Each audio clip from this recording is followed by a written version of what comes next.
ਤੋਂ ਪਹਿਲਾਂ ਆਪਾਂ ਹਮੇਸ਼ਾ ਹੀ ਗੱਲ ਕਰਦੇ ਹਾਂ USA visa, Canada visa, UK visa ਕਿਸ ਤਰ੍ਹਾਂ ਲਿਆ ਜਾਂਦਾ, ਖਾਸ ਤੌਰ 'ਤੇ ਟੂਰਿਸਟ ਵੀਜ਼ਾ ਦੀ ਗੱਲ ਕੀਤੀ ਹੈ। ਸਕਾਲਰਸ਼ਿਪ ਕਿਸ ਤਰ੍ਹਾਂ ਦੇ ਨਾਲ ਕਿਹੜੀ ਚੀਜ਼ ਦੇਖ ਕੇ ਬੱਚਿਆਂ ਨੂੰ ਸਕਾਲਰਸ਼ਿਪ ਮਿਲੂਗੀ? ਜੇ ਕੋਈ USA ਸਟੱਡੀ ਵੀਜ਼ਾ ਜਾਣਾ ਚਾਹੁੰਦਾ, 10 ਲੱਖ ਫੀਸ ਹੈ, 15 ਲੱਖ ਫੀਸ ਹੈ, 20%, 50%, 60%, ਕਿੰਨੇ ਪਰਸੈਂਟ ਸਕਾਲਰਸ਼ਿਪ ਮਿਲ ਸਕਦੀ ਹੈ ਔਰ ਕਿਸ ਤਰ੍ਹਾਂ ਦੇ ਪ੍ਰੋਫਾइल वाले स्टूडेंट ने ਜਿਹੜੇ ਉਹ ਲੈ ਸਕਦੇ हैं? देखो, स्कॉलरशिप यूएसए में बहुत इजी है लेना। स्कॉलरशिप के लिए कोई ऐसा बहुत लंबा चौड़ा क्राइटेरिया नहीं है। अगर किसी बच्चे ने यूएसए पढ़ने के लिए जाना है, अगर बच्चे के पास आयल्स है तब भी बच्चा स्कॉलरशिप के लिए एलिजिबल है। अगर बच्चा विदाउट आयल्स या विदाउट इंग्लिश लैंग्वेज रिक्वायरमेंट के है तब भी बच्चा स्कॉलरशिप के लिए एलिजिबल है।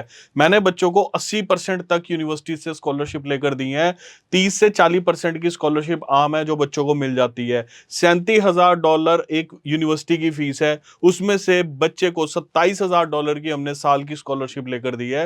तो काफी स्कॉलरशिप रेट अच्छा यूएसए में। अगर यूएसए अप्लाई करना विद स्कॉलरशिप, और उसके लिए आयल जरूरी नहीं है, एकेडमिक आपके चाहिए, हम असेसमेंट डालेंगे यूनिवर्सिटी में, उन यूनिवर्सिटी में असेसमेंट डालेंगे जहां पर हमें पता है कि हम आपकी स्कॉलरशिप ले सकते हैं। साथ के साथ स्कॉलरशिप की अगर बात करें तो कहते हैं कि सैट का टेस्ट देना पड़ेगा जिससे आपको 100% स्कॉलरशिप मिल जाएंगे, आप यूएस से फ्री में पढ़ने जाना चाह सकते हैं। बट वो टेस्ट बहुत ज्यादा डिफिकल्ट है। अगर कोई बच्चा टेस्ट के साथ जाना चाह रहा है तो वो टेस्ट के साथ भी जा सकता है।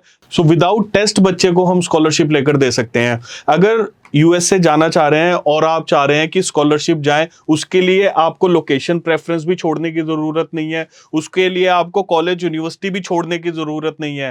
आप हमें लोकेशन बता दीजिएगा, कॉलेज यूनिवर्सिटी बता दीजिएगा, वहां से भी आपकी असेसमेंट करवाई जाएगी स्कॉलरशिप के लिए। अगर आपके माइंड में कोई यूनिवर्सिटी, कोई स्कॉलरशिप नहीं है तो स्विफ्ट मूव इमिग्रेशन आपको गाइड करेगा कि कौन सी यूनिवर्सिटी और किस लोकेशन पे आप स्कॉलरशिप के लिए एलिजिबल है।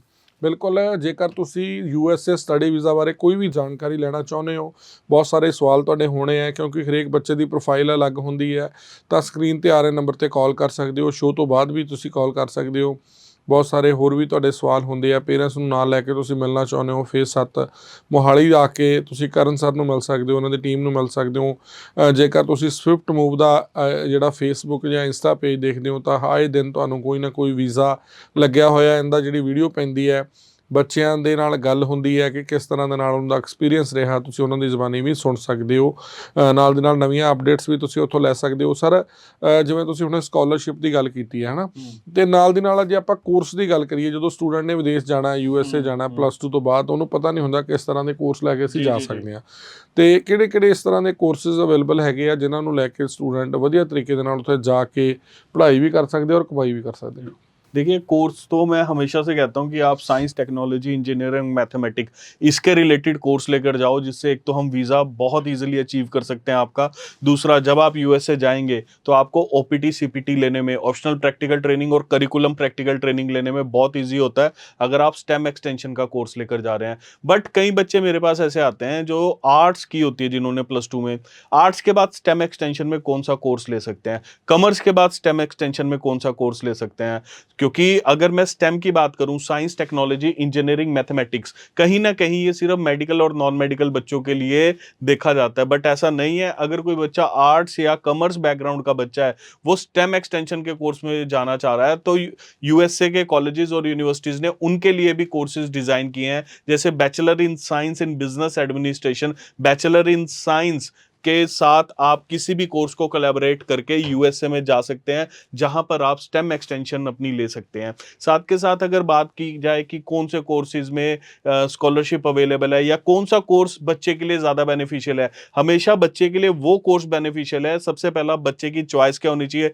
बच्चे ने आर्ट्स की है बट बच्चा कह रहा है कि मैं कंप्यूटर पढ़ना चाह रहा हूँ, वो नहीं पढ़ पाएगा क्योंकि उसने +2 में मैथमेटिक्स नहीं किया। अगर मैथमेटिक्स किया है, हम फिर भी ट्राई कर सकते हैं। कहीं ना कहीं हमें अपने सब्जेक्ट के रिलेटेड कोर्स लेकर जाना है, ताकि इंटरव्यू में जब हमसे कोर्स के बारे में पूछें तब हमारे पास उस कोर्स के रिलेटेड आंसर हो, क्योंकि हमें उस कोर्स के बारे में पता होना चाहिए। अगर आप जाना चाह रहे हैं, कोई बच्चा आर्ट्स का है, वो कम्युनिटी सर्विसेज के लिए जाना चाह रहा है, क्रिमिनल जस्टिस के कोर्स के लिए जाना चाह रहा है, जा सकता है। बहुत अच्छे कोर्सेज है। बैचलर डिग्री अच्छी यूनिवर्सिटी में, कैलिफोर्निया स्टेट यूनिवर्सिटी की अगर मैं बात करूं, अवेलेबल है। कंसास में अवेलेबल है। अगर मैं बात करूं, वेबस्टर यूनिवर्सिटी, बे अटलांटिक यूनिवर्सिटी, बहुत अच्छे कोर्सेज हैं जिनमें आप अप्लाई कर सकते हैं। और इन यूनिवर्सिटीज के जिनके मैं नाम ले रहा हूं, और बहुत ऐसी यूनिवर्सिटीज हैं, इनके लिए बेनिफिट मैं आपको ये दूंगा, जो भी बच्चा हमारे पास अप्लाई करने आना है, इनकी एप्लीकेशन फीस आपको वेवर मिलेगी, क्योंकि बहुत ऐसी यूनिवर्सिटीज हैं जिनके साथ हमारे डायरेक्ट कॉन्ट्रैक्ट हैं, जहां पर हम अपने बच्चों के लिए इनसे एप्लीकेशन फीस वेवर मांग सकते हैं। जो भी बच्चा बे अटलांटिक यूनिवर्सिटी में मेरे पास अप्लाई करने आएगा, उससे ₹1 भी एप्लीकेशन फीस का नहीं लिया जाएगा। जो भी उनकी $100 एप्लीकेशन फीस है, वो वेव ऑफ मिल जाएगी बच्चों को।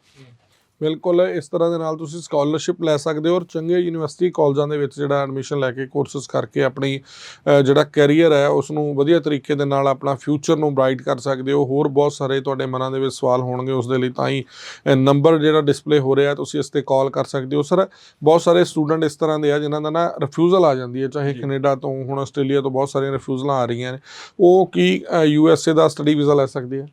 बिल्कुल, रिफ्यूज स्टूडेंट तो यूएसए का स्टडी वीजा ले सकते हैं। फ्रेश स्टूडेंट यूएसए का स्टडी वीजा ले सकते हैं। ऑलरेडी यूएसए से ਰਿਫਿਊਜ਼ਲ ਦੇ ਨਾਲ ਕੋਈ ਫਰਕ ਤਾਂ ਨਹੀਂ ਪੈਂਦਾ ਉਹਦੇ ਤੇ, ਮੰਨ ਲਓ ਉਹਨਾਂ ਦੇ ਸਕਸੈਸ ਰੇਟ ਤੇ ਜਾਂ ਉਸ ਦਾ ਕੋਈ ਨੈਗੇਟਿਵ ਜਿਹੜਾ ਅਸਰ ਪੈਂਦਾ ਹੋਵੇ? नहीं सर, ये क्वेश्चन बहुत जो रिफ्यूज्ड कैंडिडेट मेरे पास आता है वो भी पूछता है कि सर इसका नेगेटिव इम्पैक्ट क्या है। देखिए, नेगेटिव इम्पैक्ट क्या है, आपने ऑस्ट्रेलिया अप्लाई किया, आपने एक ऐसी कंट्री में अप्लाई कर दिया जहां पे 6 ईच बैंड की रिक्वायरमेंट है, 80% नंबर चाहिए, आप आर्ट्स वाला बच्चा सिंपल कोर्सेज के लिए नहीं जा सकता, आपके पास अच्छे कोर्सेज होने चाहिए, आर्ट्स वाले बच्चे ने जाना है। यूएसए ने वहीं अपने आप को इतना सिंपल करके रखा हुआ है कि विदाउट आइल्स आर्ट्स वाला बच्चा, कॉमर्स वाला बच्चा, मेडिकल वाला बच्चा, नॉन मेडिकल वाला बच्चा अच्छे कोर्सेज लेके इंटरव्यू देके यूएसए पहुंच सकता है।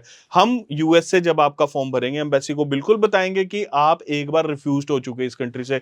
हम इसको हाइड नहीं कर सकते, क्योंकि हाइड करना बहुत बड़ा क्राइम भी हो सकता है और इसके कारण हम बैन भी हो सकते हैं। अगर आप कनाडा से रिफ्यूज्ड है, ऑलरेडी यूएसए के पास आपकी पूरी प्रोफाइल है कि आप कनाडा से पहले रिफ्यूज हो चुके हो, ये नहीं है कि आप कनाडा से रिफ्यूज हो गए तो आप यूएसए अप्लाई नहीं कर सकते। हम स्टडी वीजा अप्लाई कर रहे हैं, हमने एक कंट्री में अप्लाई किया, हमें स्टडी वीजा नहीं मिला, हम दूसरी कंट्री में अप्लाई कर रहे हैं, उनको बता रहे हैं कि हम आपकी कंट्री में आना चाह रहे हैं, हमने इतनी यूनिवर्सिटियों में अप्लाई किया है, ये यूनिवर्सिटी हमने चूज की है, इसकी हम फीस भरेंगे, इसकी हमने एप्लीकेशन फीस भरी है, सर्विस फीस पे की है, आप इंटरव्यू लीजिए, आप हमें मौका दीजिए कि हम आपकी यूनिवर्सिटी में पढ़ सके वहां पर यूएसए में आकर। सो जो चाहे कोई भी कंट्री है, रिफ्यूजल किसी को मना नहीं कर सकती दूसरी कंट्रीज में आने के लिए, क्योंकि हर कंट्री का अपना एक पैरामीटर है किसी भी कैंडिडेट को चूज करने का। यूएसए का पैरामीटर विदाउट आइल्स है, कनाडा का पैरामीटर ओवरऑल 6 बैंड है, ऑस्ट्रेलिया का पैरामीटर 6 ईच बैंड का है, न्यूजीलैंड का पैरामीटर ओवरऑल 6 बैंड है।